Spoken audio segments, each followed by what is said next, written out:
ঢাকার শাহজালাল, চট্টগ্রামের শাহ আমানত আর সিলেটের ওসমানী বিমানবন্দর।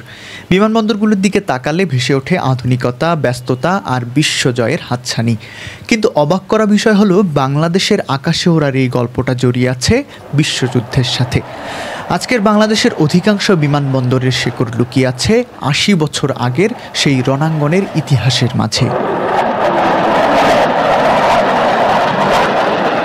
গল্পটা শুরু হয় ৪০-এর দশকে, যখন দ্বিতীয় বিশ্বযুদ্ধের আগুন জাপানি সাম্রাজ্যকে ব্রিটিশ ভারতের দোরগোড়ায় নিয়ে আসে।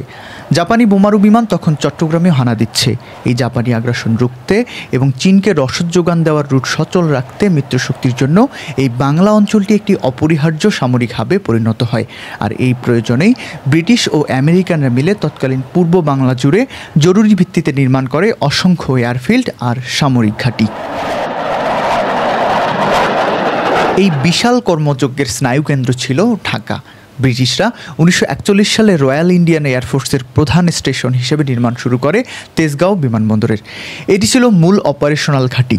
একই সময় সহায়ক ঘাঁটি ও জরুরি অবতরণের জন্য কয়েক কিলোমিটার দূরে কুর্মিটোলাতেও একটি দীর্ঘ রানওয়ে বা এয়ার স্ট্রিপ নির্মাণ করা হয়।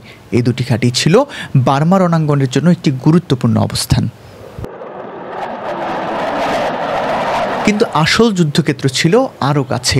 বার্মার রণাঙ্গনের সরাসরি নিশানায় থাকার কারণে ব্রিটিশ রয়্যাল এয়ারফোর্স তাদের অন্যতম প্রধান আক্রমণাত্মক ঘাঁটিটি স্থাপন করে কক্সবাজারে। এই এয়ারফিল্ডটি ছিল একেবারে ফ্রন্ট লাইনে। এখান থেকে ব্রিটিশদের ৬ নম্বর এবং ৮ নম্বর স্কোয়াড্রনের মতো বিখ্যাত ফাইটার ইউনিটগুলো সরাসরি উড্ডয়ন করে বার্মায় জাপানি সেনাদের ওপর আক্রমণ চালাতো। আজকের পর্যটনের এই প্রাণকেন্দ্রটি ছিল সেদিন যুদ্ধের এক উত্তপ্ত মঞ্চ। যুদ্ধের এই নেটওয়ার্ক ঢাকা কিংবা চট্টগ্রামের দিকেই সীমাবদ্ধ ছিল না। দেশের আরেক প্রান্ত যশোরেও ব্রিটিশ সরকার রয়্যাল এয়ারফোর্সের জন্য নির্মাণ করে একটি সুপরিসর বিমান ঘাঁটি। এটি ১৯৪৫ সাল নাগাদ পুরোদমে চালু হয়। এই ঘাঁটিটি মূলত রক্ষণাবেক্ষণ এবং সাপ্লাই হাব হিসেবে ব্যবহৃত হতো। আজকের যশোর বিমানবন্দরটি সেই সামরিক কাঠামোর উপরেই দাঁড়িয়ে আছে। এই রণাঙ্গনে ব্রিটিশদের অন্যতম সহযোগী ছিল আমেরিকানরা, আর আমেরিকানদের অন্যতম প্রধান ঘাঁটিটি ছিল ফেনীতে। ফেনী এয়ারফিল্ড ছিল মার্কিন ১০ম বিমান বাহিনীর একটি গুরুত্বপূর্ণ কেন্দ্র। এখান থেকে উড়ে যেত বিখ্যাত সব বোমারু বিমান। ফেনীর মতো চট্টগ্রামের দোহাজারিতে আমেরিকানরা গড়ে তুলেছিল আরেকটি বিশেষায়িত ঘাঁটি। এটি ছিল মূলত কমব্যাট কার্গো গ্রুপের ঠিকানা। C-46 এর মতো কার্গো বিমানগুলো এখান থেকে প্রতিদিন জীবনের ঝুঁকি নিয়ে বার্মার দুর্গম পাহাড়ি অঞ্চলে মিত্রশক্তির জন্য খাবার, ঔষধ আর অস্ত্র পৌঁছে দিত। একই ধরনের ছোট বড় অসংখ্য এয়ার স্ট্রিপ কুমিল্লাতেও তৈরি হয়েছিল। এই সামরিক নেটওয়ার্কের একটি গুরুত্বপূর্ণ কেন্দ্র ছিল উত্তরবঙ্গের লালমনিরহাটে। স্থানীয়ভাবে এটি আজও দ্বিতীয় বিশ্বযুদ্ধের বিমান ঘাঁটি বা এয়ারবেস অফ ওয়ার্ল্ড ওয়ার নামে পরিচিত। এর বিশাল আয়তনই বলে দেয় এটি কেবল একটি ছোট স্ট্রিপ ছিল না, বরং এটি ছিল দ্য হাম্প রুটকে সুরক্ষিত রাখার জন্য একটি বড়সড় সামরিক স্থাপনা। একই সাথে সৈয়দপুর এয়ার স্ট্রিপটির নির্মাণ কাজও শুরু হয় বিশ্বযুদ্ধের প্রয়োজনেই।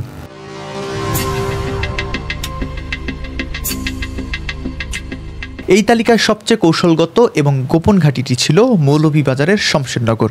এখান থেকে বিমানগুলো হিমালয় পাড়ি দিয়ে চীনের রণাঙ্গনে রসদ পৌঁছে দিত। এই মিশনগুলো ছিল আত্মঘাতী। জানা যায় ১৯৪৫ সালের মার্চে একটি C-109 কার্গো বিমান এখান থেকে উড্ডয়নের পরই চিরতরে অদৃশ্য হয়ে যায়। শুধু তাই নয়, আমেরিকানরা এই ঘাঁটিতে গোপনে মজুত করেছিল ১৮টি রেল ওয়াগন ভর্তি সায়ানোজেন ক্লোরাইড নামক মারাত্মক রাসায়নিক অস্ত্র, যা যুদ্ধের মোড় ঘুরিয়ে দিতে পারত।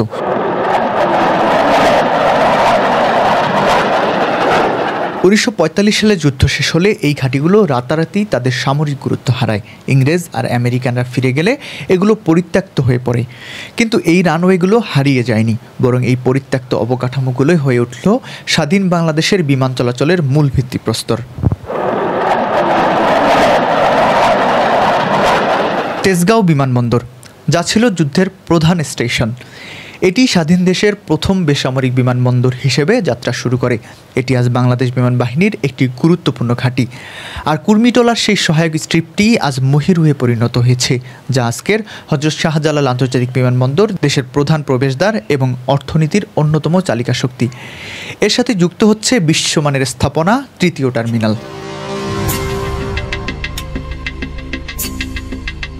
এই রূপান্তরের গল্প ছড়িয়ে আছে সারা দেশেই। বার্মার ফ্রন্টলাইনে থাকা কক্সবাজারের সেই ফাইটার বেসটি আজ দেশের ব্যস্ততম পর্যটন রুটের বিমানবন্দর। সিলেটের সেই সামরিক ঘাঁটি ওসমানী আন্তর্জাতিক বিমানবন্দর প্রবাসীদের ঘরে ফেরার প্রধান কেন্দ্র। একইভাবে যশোর, সৈয়দপুর এবং রাজশাহীর মতো গুরুত্বপূর্ণ আঞ্চলিক বিমানবন্দরগুলোও সেই বিশ্বযুদ্ধের সামরিক অবকাঠামোর উপর দাঁড়িয়েই আজ দেশের বাণিজ্য ও যোগাযোগের সেতুবন্ধন হিসেবে কাজ করছে।